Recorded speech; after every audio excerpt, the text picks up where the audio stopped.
యేసు రక్తమే జయం పరిచర్య ప్రైజ్ ద లార్డ్. జనవరి 13వ తేదీ 2025. ఈరోజు దేవుని వాక్యము, నీ యవ్వనమును బట్టి ఎవడునూ నిన్ను తృణీకరింపనీయకము గాని మాటలోను ప్రవర్తనలోను ప్రేమలోను విశ్వాసములోను పవిత్రతలోను విశ్వాసులకు మాదిరిగా ఉండుము. 1 తిమోతి 4వ అధ్యాయం 12వ వాక్యము.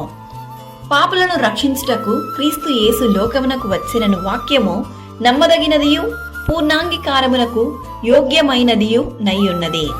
కావున నీ యవ్వన కాలములో ఎటువంటి పాపం చేయకుండా నీ మాటలోను ప్రవర్తనలోను ప్రేమలోను విశ్వాసములోను పవిత్రతలోను యేసయ్యకు ప్రియమైన బిడ్డగా పరిశుద్ధంగా జీవించుము. దేవుని వాక్యం ఇలా సెలవిస్తుంది, యవ్వనస్తులు దేని చేత తమ నడత శుద్ధిపరచుకుందురు, నీ వాక్యమును బట్టి దానిని జాగ్రత్తగా చూచుకొనుట చేతనే గదా. నా హృదయంతో నిన్ను వెదికియున్నాను, నన్ను నీ ఆజ్ఞలను విడిచి తిరగనీయకుము. దావీదు కీర్తనకారుడు ఈ విధంగా అంటున్నాడు, నీ ఎదుట నేను పాపము చేయకుండునట్లు నా హృదయములో నీ వాక్యము ఉంచుకొని ఉన్నాను. యెహోవాయందు భయభక్తులు కలిగి ఉండుట మనుషులు చెడుతనము నుండి తొలగిపోవుదురు.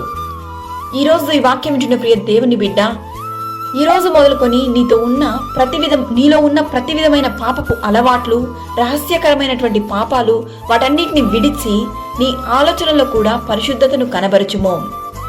నిన్నెవరు చూడలేదని రహస్య పాపములకు బానిసవ్వకుండా సర్వ సృష్టికర్త అయిన దేవుడు నిన్ను చూస్తున్నాడన్న విషయాన్ని